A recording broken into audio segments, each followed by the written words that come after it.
right, hello everyone. Thanks for joining us. Thanks for tuning in. This is the 20th live stream concert that we put together over the last few months, and I'm really, really happy to have the very talented pianist, composer, band leader, and good friend, Mr. Willerm Delisfort, here with me. How you doing, Will? I'm good. I'm happy to be around kicking during these Rona times, playing music. So, yes, sir. So it's a win. It absolutely is. It's like I'm so thankful just to be like my family's healthy and happy. Yeah. Everybody's okay. Yeah. And I'm like, it's like you're always thankful for that, but these days it's just like even more so. You realize like, man, just what a blessing that is. Was even able to get the vaccine. Good. Last week. Nice. So and it's it's kind of crazy because you've seen all the reports. Yeah. Right now, just the way the world is. There's all sorts of information, and some of them are just all the way to the left, and some of them all the way to the right. That's so they're trying to figure out, so let me take this vaccine, and if anything bad happens, well, Daddy took it, so you ain't got to take it, It's like, if I wake up with a third eye, let's go ahead and skip this one, What we do for love. Absolutely. Oh man, that's hilarious. And you're absolutely right, because it's like I feel like there's so much information about everything now that's coming from like both sides, and it's so important to kind of just stay grounded and stay in the middle. So I'm glad that you've been able to do that. Yeah. I highly recommend if you're an educator, you're eligible. So yes, if you're doing any teaching, just go online, fill it out, and start the process. If you trust it, if you into it, if not, then live your life. Pretty much, right? 2021. Hey. And so, what are you doing in education? You said you were mentioned right before we started this. You're doing some teaching, and how's that going? It's going good. We're teaching with several programs through Carnegie and Jazz at Lincoln Center and Little Stompers, Darian Douglas educational program with Midori and friends. So it's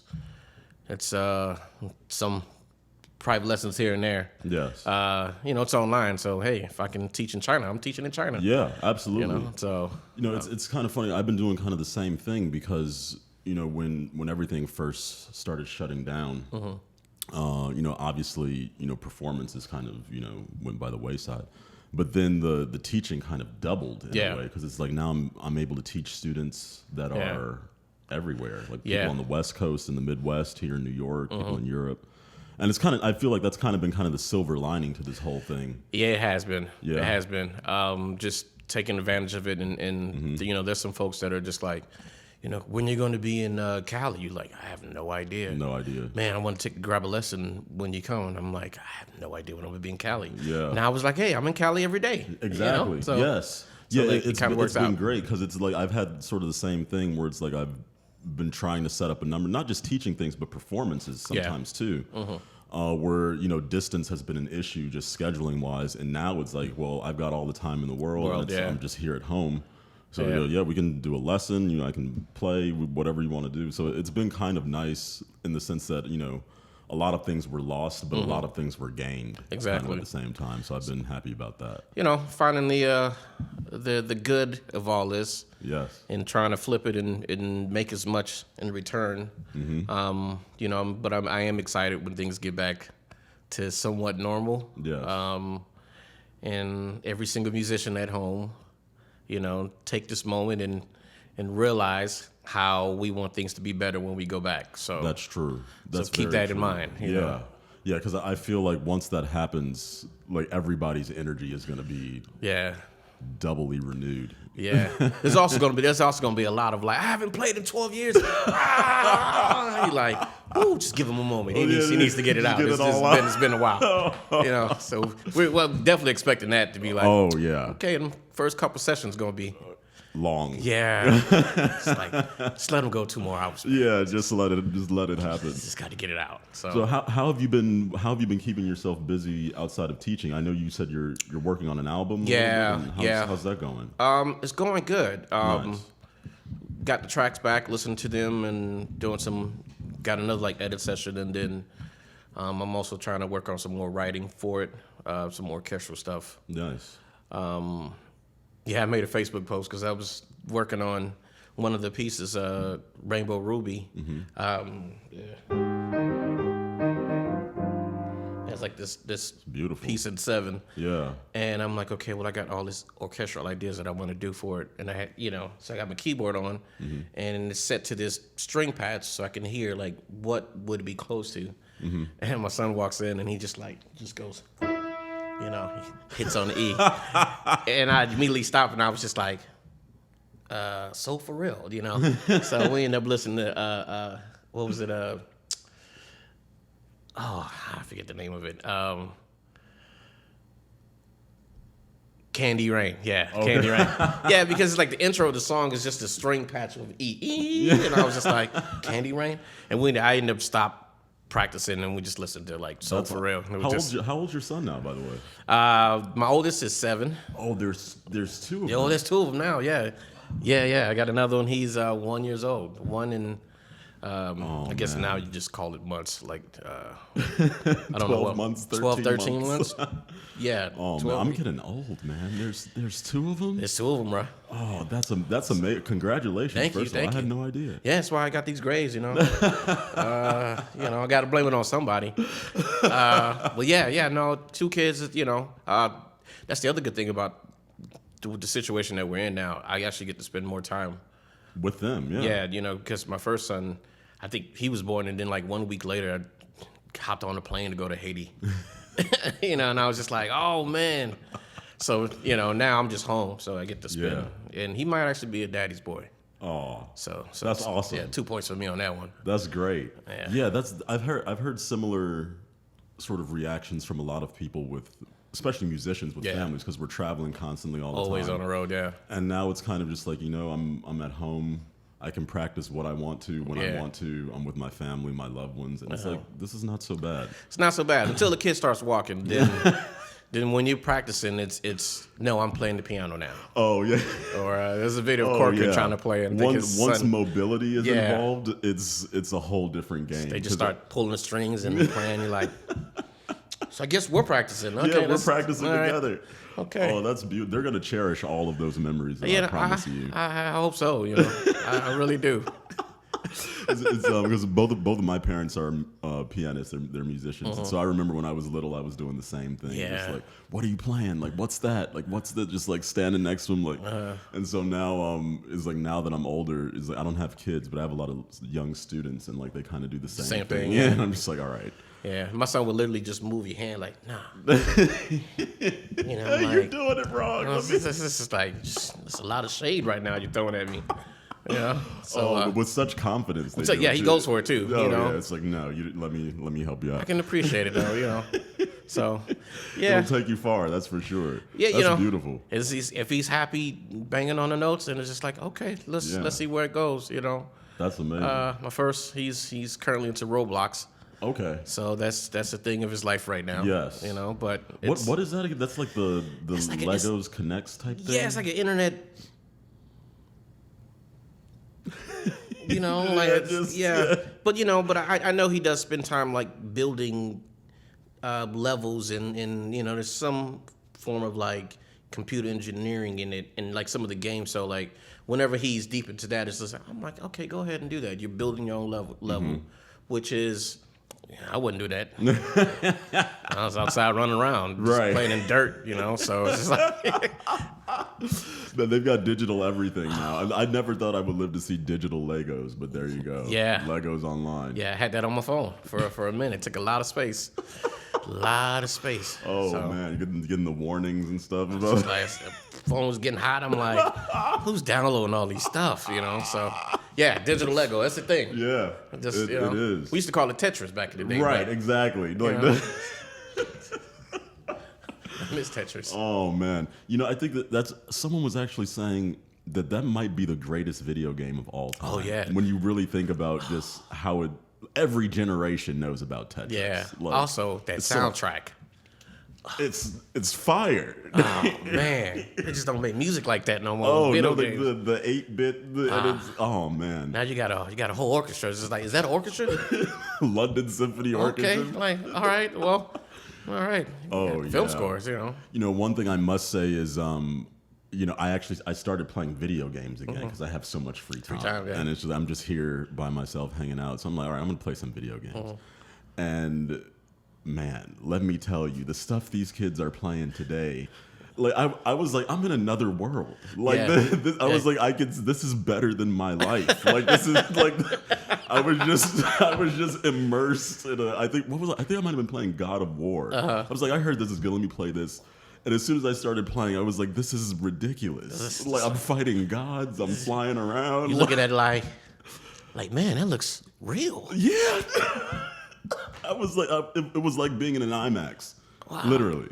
Yeah, now they got VRs and you put on goggles and stuff. Oh yeah, it's just like, and it's incredible because I when I was little I played video games. I used to play like Game Boy and stuff. Yeah. So I remember that, like Pokemon, Tetris. Yeah, and then I didn't play at all for a really long time, and then I stepped from that directly into this.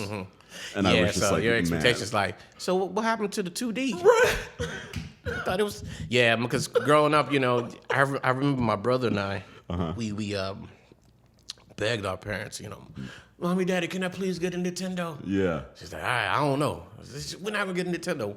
Boom, Christmas surprised us with a Nintendo. Yes. We got a Nintendo. Yeah. Popped in the Mario Brothers, played about 30 minutes, and then went outside and played. Like I couldn't. I don't know what level we've ever ended. What game? It was just like, oh, I still got to go outside. Like this is very important that I can run around. So yes. Played 30 minutes. Like Yes. Now let's go outside and tell everyone that we got a Nintendo. Man, the love our parents had. Man. Yeah. Man. They're just like, are you serious? Yeah. My son asked for a PS5 because he saw Spider-Man, and I was like, hey man, that's not a Nintendo. That Nintendo was like $100. Yeah, this is different. I'm telling you, man. I was like, this is like these new consoles that they have. I'm just like, man, like you can like run NORAD off of this, or like it's like a missile defense system or something. I'm looking at it like a PS5. So I was enjoying all the videos of people trying to get PS5s. Like, oh, look at these folks trying to get PS5s. Oh, now he want one. I was like, I'm gonna give you a box. I'm gonna write PS5 on that. Put a hole in there, and I'm gonna act. PS4 and a PS5. But I'm Spider-Man. I'll act for you, bro. Like, make you a carton, like, controller. Yeah. So he's probably gonna hate that. But builds character. It does. That's the thing about it. That when he gets older, he could do what I did. Yeah. And just take a long break. Come back when you're 20, 25. Oh, then buy your own. Yeah, buy your own by then. Too. It's gonna be way cheaper. It's like, I promise you, it'll be just as fun. But yeah, you want Spider-Man? I'm like, oh, of course. Man, okay, I gotta figure out how to finesse this one. We're in the middle of a pandemic. Nobody got work, bro. You asked for like 500 plus, Yeah. Yeah, they're and I've seen those videos of people trying to get them. It's tough. Yeah. There's like a limited supply or something. I saw one kid actually get beat up on TV. Like he just got robbed. It was just like, how is this on video? It was a video. I always wonder that. There's the thing with you see these things online all the time. You're just like, man, this is crazy. And then it's like, but who's filming this? Like, it's like the steady hand. We got angles. I'm like, man, like, how are you so calm during this? So this kid is getting robbed. They're like, oh my God. Are we not worried? Like, and that was like during 2020. I was like, man, 2020. It was just, oh man, it was a tough time, man, for everyone. Oh, I hate it. And let me ask you this too, because I remember you're from Florida, right? Okay, and then by the time I met you, I think I actually met you in Chicago. Chicago, yeah. Yeah, and you were at NIU. NIU. Right? I was getting my master's at NIU. Yeah. So what was the journey like? Did you come from Chicago to New York? So it was kind of like a triangle you did? Yeah. Yeah, because, I've always known I wanted to move to New York. That was always the goal. I see. Okay. But, I decided to go to Tallahassee, Florida A&M University. Go Rattlers. So I attended Florida A&M, met some of the most amazing musicians. Yes. That scene was just it's home of Cannonball, the Adderleys. So Florida's serious. So, went there, had a great time. Yeah. Got my master's at Northern. Then I was just like, we were doing this tour with Lou Soloff. Okay. Like, yo, my dude. Yeah. We got along very well from the first time we met. Yes. We were playing Oregon, and I played like a G Dorian. Okay. And he played this line, and it linked in, like locked in. Yeah. And he stopped and he looked at me, and I looked at him. I was like, "You felt that?" He was like, "Yeah." boom, that whole week we were kicking it. So he was Amazing. like, so after we played that G door, he walked up to me, he put his arm around me. You trying to do this for real though? You know, and I looked at him and I was just like, yeah, I'll be moving. I'll move in August. He was like, okay. And we just continued. We hung out. Yes. Moved here in August. Yes. Been here since August 2009. August 14, 2009. He's a tremendous player, by the way. Yeah, so he was just, then he would take my wife and I out on our birthday. We have the same birthday. Oh, wow. Yeah. So, yeah. That's convenient. Yeah, you know, so you just happy birthday, your wife. Yeah. Basically. That's what that means. It means happy birthday, love. Love you. Yeah. Oh my goodness. You're just not gonna win. You're just not gonna win. It's just what it is, you know. Like, so what are we doing for my birthday? I'll get back to you on Okay, that. all right. So yeah, he would take us out. We would have a good time. That's awesome. And you know, it was a vibe. So when he passed away, it was just like, oh man. Yeah. You know, felt like you lost a piece of family. Yes. So. And so that's how you came from Chicago to New York. Now I'm curious to ask you, because I was born in Chicago and then I just came directly here. So I was just there and then here. Yeah. And one of the things that I always am kind of curious about with other musicians is what was sort of driving their desire to come to New York. Because for me, it was just for school. Like, so school was here. So if, you know, because of that, that's the only reason I came. And so I just ended up staying. But for you, like, you're coming from a different situation. You had just finished school. You're from Florida, and now you're in Chicago. You finished your grad school, and now you're saying, I want to go to New York. What was driving that? What were you looking for? Well, I mean, because I'm from Miami, while I was in undergrad in Tallahassee, Florida, everyone wants to go to Miami for spring break. Yes, of course. We go to Miami. I was like, oh, I was just there last week, bro. Yeah. You know, like, why did I go home before spring break? Yeah. You know? But it was, you know, we 8-hour drive is nothing for like Floridians. So, Yes. So, you know, I was like, it's a deceptively large state. Yeah. Like, it's deceptively large. And they're like, are we still on this same road? Like, Yes. Got 7 more hours, buddy. Yes. You know, so I would always spend my spring break in New York. Okay. And that's how I would make friends. You know, it's coming for a week, hang out at the sessions, make friends. Some friends with the, you know, Jazz Lincoln Orchestra. So just called like, yo, man, I'm in town. All right, we're gonna pick you up. You know, hang out with the cats. So like, it was always a part of the plan. Yes. But my time at Midwest was just amazing. Yeah. Like I loved it, but it was just, I don't know. So once I locked up with Lou, it was just like we had such a great time, and he was just like, "It's important that you move to New York." Yeah. So I said, "Okay." Yeah. Yeah. The Midwest is its own thing. Yeah. Like, you know, I've only lived in the Midwest and here, but I've spent, you know, fair amounts of time in other places too. Yeah. So you kind of get a feel for the community of music in whatever place that you're living in or staying in. And the Midwest is really, really interesting. Yeah. But I find what happens a lot of times is that it kind of ends up getting brain drained. Like, a lot of people end up coming here. You know, for opportunities. Whether it's, you know, I think half of them are people like me who come here for school. Cool. You got MSM, New School, Juilliard, they're all here. But then you have other people that just come here. And so then everybody ends up kind of being here. So I kind of wonder, like, is that I wonder what your opinion is about it. Do you think that's kind of like a cycle where it's like, because people keep going to New York, then we feel the need to keep going? Or what do you think? Yeah. Or do you think it's better to stay where you are? Or? No, I mean, I think it's important that, you know, every musician steps away from home for a little bit. Yeah. You know, I mean, every human being should leave for a little bit, you know. Yeah.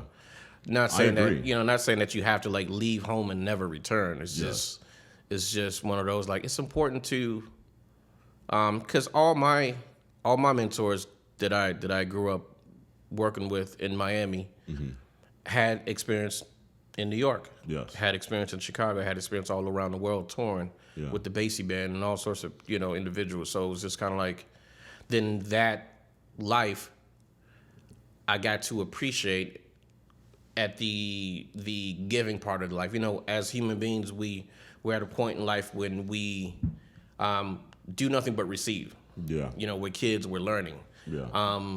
And then we get to the middle part of our life when we go ahead and show the world all the stuff that we learned. Yes. You know, the performing part. This is the time I'm just on the road. I'm doing this. Then you get to the later part of your life where now you're giving all the stuff that you learned. Yes. So all my mentors who were at the later part of their life when they were giving, all that stuff they were giving were their experience here, their experience learning. So it's important that everyone at least take a year away from home. At least, you know, see how because the music is different everywhere. Very. So you want to experience that. You want to experience standards in the South, standards in the Midwest, standards, Northeast, standards out West or whatever. Yeah. Standards in Europe. Yeah. It's all different. It's all different. So it's just in a way that's very difficult to describe or articulate. Yeah. It's like you kind of have to just be there playing. Like you go to a jam session in another country during a festival where it's a worldwide festival. Mm-hmm. So everyone on the bandstand don't even speak the same language. True. Like that experience. Yeah. And then like have somebody call the blues. Yeah. And all of a sudden it's just like, hey. Yeah. Okay. Yeah. Like I get where you're coming from. You see that communication. Yeah. The way they approach it. It's like you need to experience that, then come back home and just dish out all that information. Yeah. The next kid's coming up like, yo, okay, that was dope. Then that kid's gonna go and do the same thing. Yeah. So I think it's important. And every elder I've ever met was like, you need to experience New York. At least that the scene. Yeah. If it's not for anything, just for you wake up 2 o'clock in the morning like, oh, I slept all night. Yeah. 2 o'clock? Yeah. I'm gonna go down to Smalls and play a tune. You can literally go somewhere and play a song and come back home. Begins again, yeah. So absolutely. And I think just the amount of people here too just sort of raises the level in some ways, because it's like whatever sort of vibe you're trying to fit in with, there's a community of musicians that are excelling at that, and then you can sort of find that support. And it's great. That is just the level of inspiration from other piano players, other composers, other band leaders, other musicians. Or it's like, man, I think differently now because I've heard this cat play. Yeah. And it's like, I wouldn't have got that if I stayed home. Yeah, I see what you mean. It's just like you need to, and then I can bring that home and influence someone else. Absolutely. So that's always the end goal. Florida's a little bit weird at the moment, to say the least. So we're gonna have to push that deadline a little bit further back. It's like, all right, we're gonna have to like, okay, yeah. Yeah. I mean, it's always been Florida, but it's just like, okay, you're making it kind of hard. Yeah. Making it pretty hard for me right now, so. Yeah.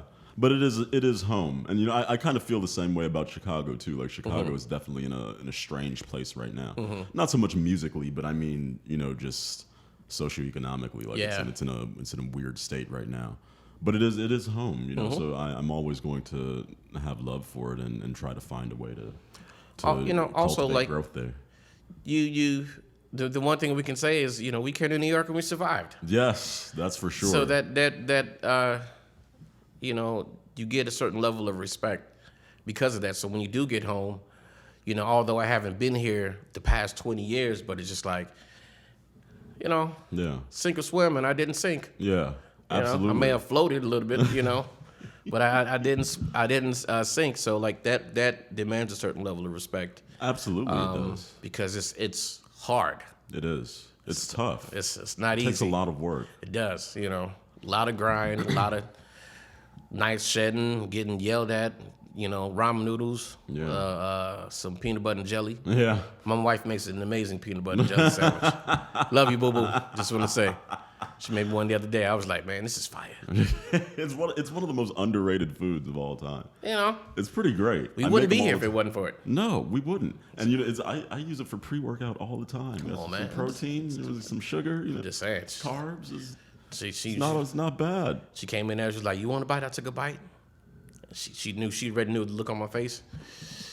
You want me to make you one, right? Yeah, I do. Yeah. You might as well go ahead. I was waiting for you to say it. I mean, well, if you're gonna go ahead and I'll take one. Absolutely. So it's a lot of hard work. Yeah. And let me ask you this. Now, one of the things I've always admired about you is that you're active as a composer and as a player, and not a knock against anything else. Everybody's doing what they want to do, but I notice a lot of times musicians sort of neglect their compositional side, or the compositional. Like they focus on playing. They play very well.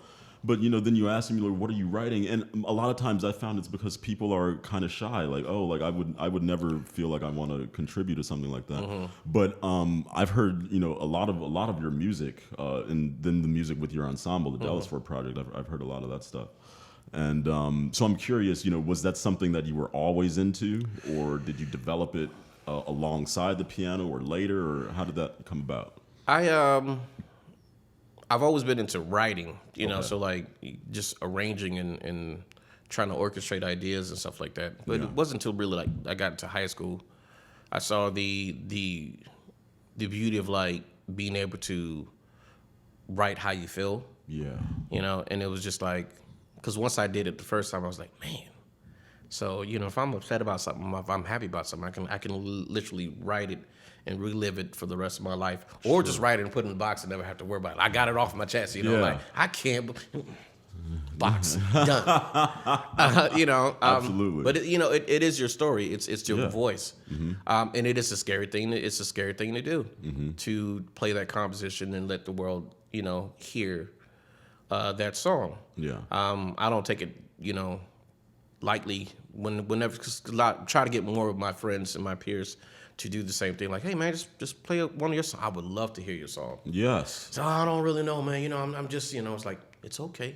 You got to like pull them kind of just like, it's okay. Come on, dude. Nothing's gonna happen. Yeah, I felt like I've had that conversation before too, where it's it's not lack of ability. Like a lot of times it's really quite the opposite. It's more just we have a tendency to sort of put composers in a separate class from us, where it's like, like I stay in this lane, I would never go over there. And it's like, no, it's all one lane, like go over there, it's fine. It's the same thing. Most musicians are, like literally, when we're improvising, when we're comping, when we're walking bass lines, when we writing these drum parts, when we come up with these lines, these backgrounds, we're composing. On the spot. It's just, I don't think they realize, like, you know what you just did right there, right? You just heard this and you thought about this, and you just came up with this great idea. Yes. You're literally composing on the spot. That's absolutely true.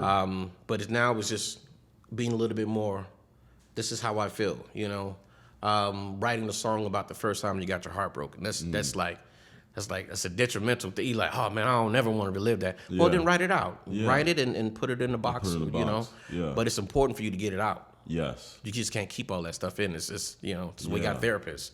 And let me ask you this too. Now, when you're writing your music, are you the type of composer where you're focused on like a sort of like in a cerebral way, like where you're thinking about counterpoint, harmony, and stuff, or are you writing more based on this is what I think is beautiful, or is it some combination of both? I know like people fall in different places. Because I've had compositions that fall in both, where sometimes it's just about this melody that I hear, that whenever if I think of my son, I'm thinking of this melody, and then that melody is there. Yeah. Now I have the melody, now I'm trying to figure out what is the feeling that I get from this melody. Yeah. So like the feeling would be, the support would be the body of the cake. Yes. And the melody would be the icing of the cake. Yes. So when I think of this lullaby that I was singing I was singing to my son, who just was not a fan. He was, this is my first son. He would have to, because his mom would be at work. Yeah. And I'm with him, and I'm like, come on, man. I'm just humming, I'm humming to him, and he has his pacifier. I'm like, I'm not sure how I like, feel. man, it's a lot of vibe. It's just vibe right now that you give me, But that melody would be, to me, would be the icing of it, and then like the feeling, the why I'm singing it, and the is this coming from a more of a hymnal, or is it more of a intellectual, whatever that may be. Yes. Feeling would be the body of the cake, and then that would be the song. Yes. So like I still have that melody and the purpose behind it. So, write a waltz in dedication to my wife. Yes. So it's a love song. Yes. So the body of it would be like, okay, well, you know, I'm an 80s baby, so you got to get some Jodeci in there somewhere, you know. Like, I'm gonna get a hug, you know. I'm gonna get a hug, you know. So I'm explaining how much I'm in love with her with the melody. Yes. And then with the arrangement, what's happening with the band is just setting it in a certain mood. So you hear me saying, I love you, I love you, I love you, but me saying I love you, I love you behind, you know, like Mario 8-bit, it's one vibe. Yeah. But, you know, me You're going for a different vibe. you know, like I'm going for some H-Town. Yeah. You know? You know, I'm just going with some Blackstreet or Boyz II Men. So like that might be the supporting vibe with that melody. Yes. So and then I think that's the other important thing is just like you got to incorporate like your life. If you grew up listening to 1930 straight ahead, then that's perfect. Yes. Add that in everything that you got because that's it's going to feel genuine, you know. But if you're an 80s baby, man, you were on some other vibe.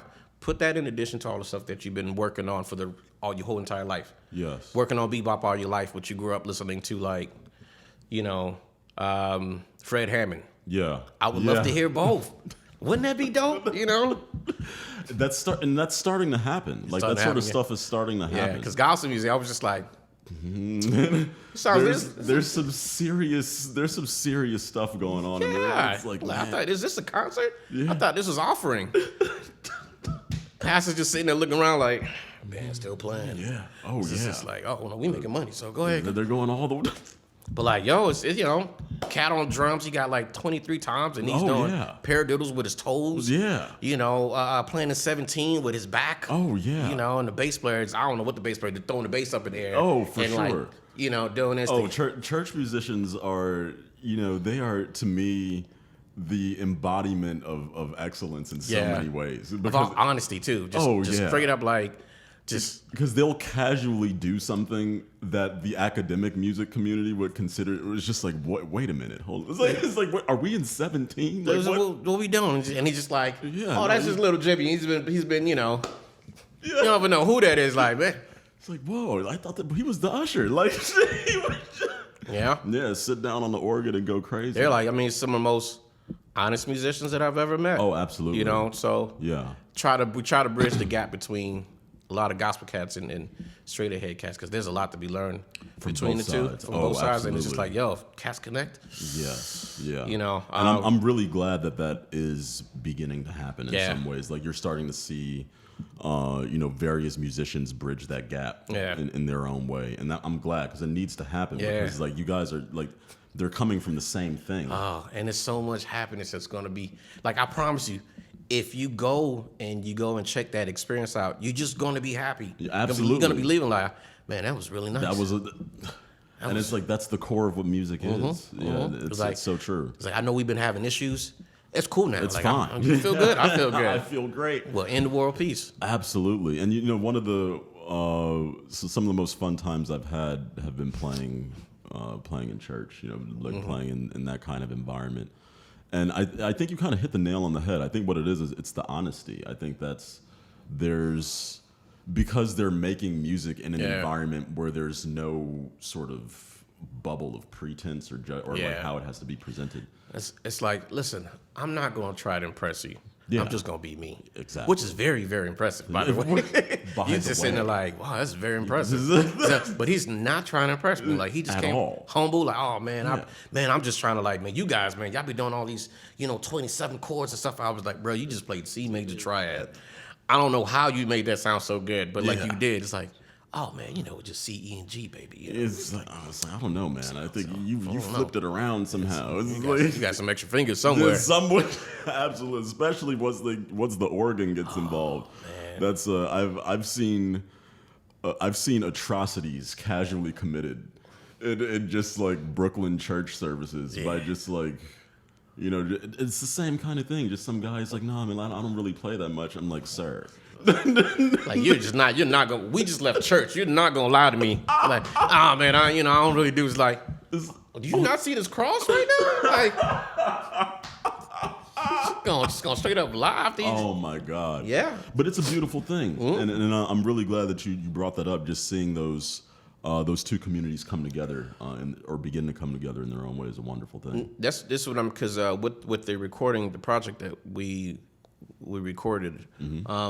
Prior to that, I've been adding organ to the band now, just because it's like, I don't know, it's just something about that extra sound. But again, it's something that I'm always hearing. But if I'm playing piano and I'm playing with the guys, the rest of the cats of the band, I'm still hearing all that. Yeah. But I'm on piano. Yeah. And I can't get that sound. Yeah. Like that sound, I can't get it on the piano. It's a very specific vibe. It's just two different instruments. Like, you're not going to get it. It is. So it was just like, all right, let's just try to get, some other cats. Yeah. So we've been having like Luke Carlos O'Reilly with us. We had like Jonathan Edward Thomas with us. Oh, yeah. Once at, we did a gig at Fat Cat, and it was just like him and Alina. Yeah. Like they had a moment where everyone in the band just stopped playing. It was just like, you got this, bro. Yeah. Like, it was just so beautiful and honest. Oh, yeah. But it's just like that's just the sound that I always want to recreate with the band, so you can still hear the acoustic of it, but then I can lean on Carlos or anyone else to like play the organ and bring that other side of it. Yes. Because like it's an orchestral electronic. It's like it's some sort of fusion of those two. It's the perfect the Hammond is just like, because it's an analog synth in some ways. Yeah. But then it's not. It's kind of like the perfect marriage of those two things. Jesus came down from heaven, was just like this is the issue. She just touched it, was like, I gotta go back, bro. I gotta go back. I'm just like, what? It's funny. I was actually talking to Mike King about the organ, and he was saying just like the addition of the Leslie. Like once it's Right. It's like the ham is like, this is a great start. Yeah. Leslie comes along, he's like, yeah, like let me just help you out here. Yeah, man, because that there. I've seen that so many times, like playing at Fat Cat. Yeah. Where Fat Cat, man, can be very loud. Very. A lot of drunk folks, For sure. People just having a good time. Yeah. For those of you that don't know, Fat Cat is it's a place here in New York. They got like ping pong games, live music. It's a bar. It's a bar. It's epic jam sessions. Epic, yeah. In the village. Yeah. So you get everything there. Yeah, people gonna come, drink, playing ping pong, have a good time, playing pool. But then there's like slamming music. Yeah. Like the whole time. When they also have an organ there. Yeah. They have like real backline. It's a music venue. Like it's an interesting place when you actually like try to describe it. Yeah. It's like, it's actually a pretty cool spot when you think about it. That's what I was like, maybe I should like articulate like what Fat Cat actually, because it's like musicians were just like, oh, Fat Cat. Fat Cat, But like to other people, it's like, wait a minute, what? Like, it's a hell of a... Yeah, because there's always a line wrapped around people trying to come in. Yeah. And it's like cheap to get in too. Yeah, for sure. So this is happening, so you just not really, sometimes you just don't expect people to be listening, because it's like, it's Friday night, date night. People are just literally on dates and, whoa! Yeah. So this is happening, then get on the organ and just watch everybody just stop. Yeah. And just... What is that? And you see them start circling around the organ, and they're just like, then they hear the band, the drums is going in. They're like, what is happening? What? Yeah. That was the thinking. The organ is special. That's what I realized. The Fat Cat said, you better have some organ in there, man. Yeah. They will sit there, line up, and then they'll leave like huge tips. Yeah. Just like, I was going to buy 15 beers, but now I'm just going to go ahead and get this year. That helps. Yeah. That definitely helps. Well, that's amazing. Well, honestly, it's been great chatting with you. Yeah. I want to let people know about. Do you know when the project is? What's the timeline for the that? goal? So it's done being recorded. But it's recorded. We have another session just to go through some edits, and then there's some post stuff that I want to do because some other ideas, So it doesn't cost any money to record a song or to write a song, but it costs to record. Sure. Just working on some finance things and hopefully the summer. Yeah. Oh, that's great. And that's with the Delisfort project? Delisfort project, yeah. Nice. And what's the band like now? So you've got an organ in there. What else is in there again? So vocals, sax, trumpet, bass, piano, drums, organ. Percussion. We've been doing percussion because Nice. it's just another extra. It's like, guy came down, was just like, fire on them drums. Hey, man. No, but it's just, it's adding that, and we got some, like, have another vocalist that's on the album as well. So Alexa Barshini's on there, and Aki Burmis is on there. Oh, yeah. Aki's great. So it's like having that, the other side of the voice, to compliment Alexa is it's going to be nice. That's amazing. Well, I can't wait to hear it. I'm looking forward to it. Keep me posted on how the progress is going. But I've actually, I think one of the last times I heard you live was, I don't think it was the Delisfort. I think it was with Corey. Dub Ted. Yeah. So that was really, great band. Really, Shout out to Corey Wallace. Yeah, Corey's the man. So just keep us posted on when it comes out. Looking forward to hearing it. I'm going to turn the stage over to you. Okay. And you can play as much as you want. I'm looking forward to hearing you play again. All right. And love the suit again, by the way. Thank you. It's awesome. Thank you, Mama.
That one's been a minute. The last one was I dreamt a dream of the perfect one. Hey, use the mic, Will. Oh. Forgot I had this mic. I was saying the last one has been a minute. It's an original I wrote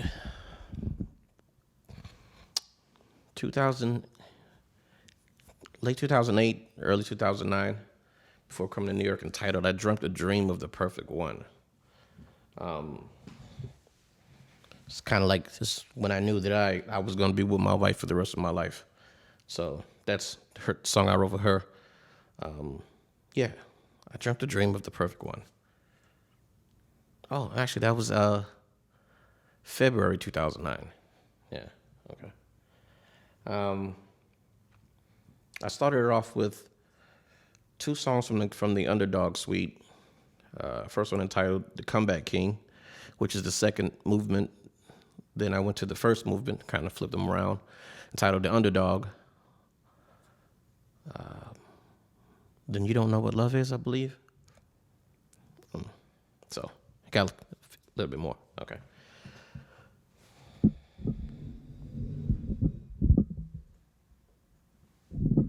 Try to get the blues in there because why not? 2021, we made it.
Thank you.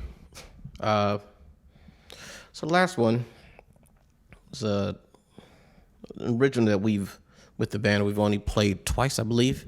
Recently it was at Smalls with the incredible Emily Brayton singing that one. It's a love song of someone talking to their partner about the whole experience of it. So the first time, it's about seeing the love of your life for the first time. Then I knew that you were going to be the best friend of my life. Then talking about the life together, then talking about the end of it. So you were the best friend that I've ever had. So that was entitled Best Friend. I think I got time for one more, if that's cool. Okay. Jeremy's voice is like the voice of God. You just hear it from nowhere, somewhere. Absolutely. It's like, oh, man. Got great acoustics in these walls.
Thank you. That's Arbitrary Enforcement.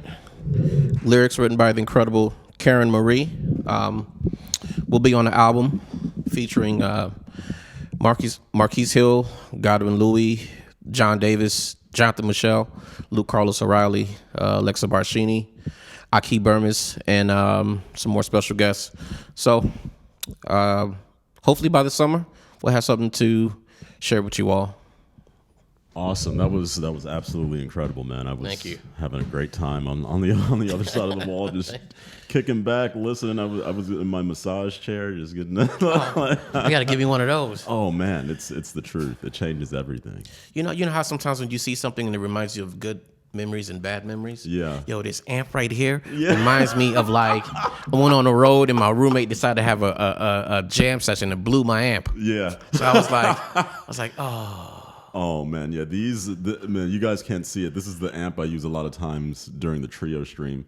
Man, this thing, I think I've had this since I was a little kid. Oh man. yeah. Oh, they're amazing. Like they never like it just won't die. That's what I'm saying. So like when you blow it. Oh yeah, it hurts. You know what I mean? So I was just like, it hurts. So I came back home from the road and I was like, yeah, let me practice. Oh no. Oh, what happened was like, no.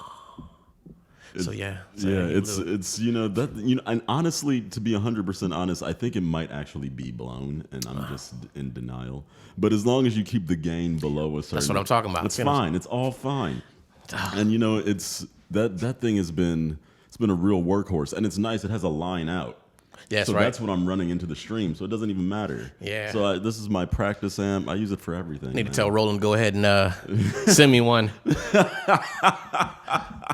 Man, those Roland KC, that series, they're just workhorses, man. They never die. I've literally had that since my first keyboard ever, and it just will not quit. Shout out to all the keyboard players that have a Roland. They're right there at home like, yep. Mm-hmm. Yep.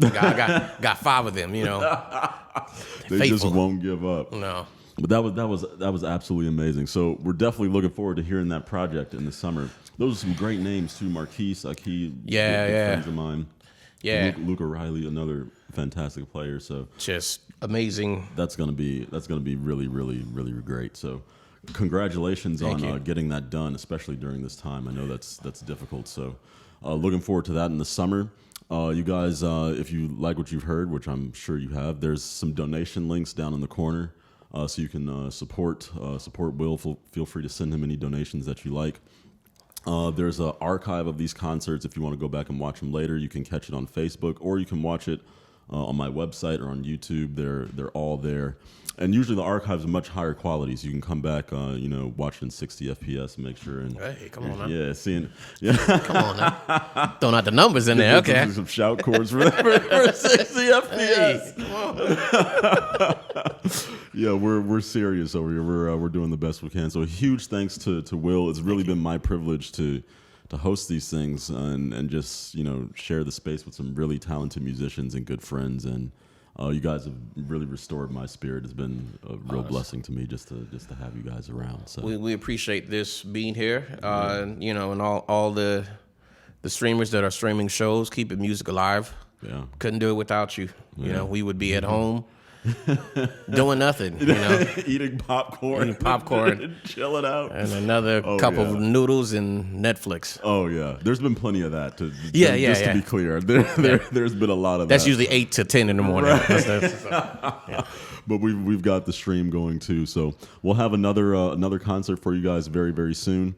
You can check it out on YouTube, check it out on my website. We've got a Patreon if you want to donate. That helps us to pay all the performers. So that's always wonderful if you want to show your support that way too. We really appreciate it. So see you guys next time. Thanks for tuning in. Thank you, Will. Thank you. Take care, everyone.